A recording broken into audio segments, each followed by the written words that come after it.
There's a story in the Bible that I find most intriguing. I've spoken about it countless of times and it never gets old. It's in John chapter 4. It starts off with Jesus was to be on his way to Galilee, whose people were major stakeholders in his ministry.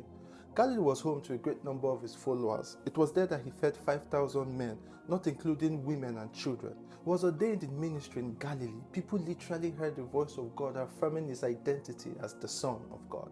It was a great harvest waiting for him in Galilee, but the Bible said that he, being Jesus, needed to pass through Samaria.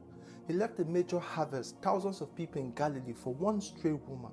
Do you feel alone or alien, like you do not fit in culturally, socially, or even psychologically, that you do not fall under the conventional religious contemporaries? Do you have so many unanswered questions, praying to seek answers someday, to find your true identity? Who am I? The first thing that you must know about this story is that he needed to pass through Samaria for somebody in those same shoes. It took that woman less than a kilometer to make it from the village to the well, but it took Jesus about 48 kilometers through rocky, hilly terrain to make that appointment. The God that you seek is also seeking you even much more. He has a greater stake in it. Then number 2, and she left that appointment with a testimony. Come see a man. This was a woman that could not convince her contemporaries to accompany her to the well. But after her encounter, she spoke with such boldness to everyone that she could see.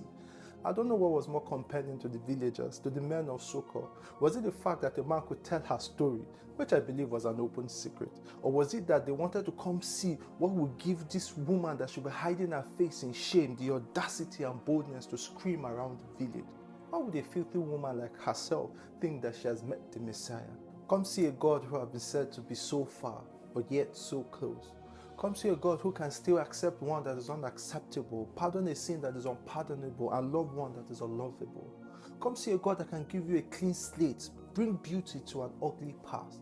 This was a woman that was not recognized by the Samaritan, neither could she identify herself with the religious Jews, but an encounter with the Christ gave her an identity. Oh, such boldness! Your true identity is your encounter with Jesus.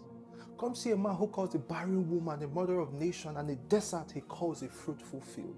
Come see a God who calls a weakling a mighty man of valor, a smallish shepherd boy who couldn't make the Jewish army he called a great king. That is the God that I introduced to you today. And you know the most humbling thing in this story is that he got to the well before the woman. He's waiting for you. 2 things that you should never forget. Number 1, that your true identity lies in Jesus. And then number 2, his stakes are higher. He seeks you far more than you seek him. He yearns for you far more than you could ever imagine. God bless you.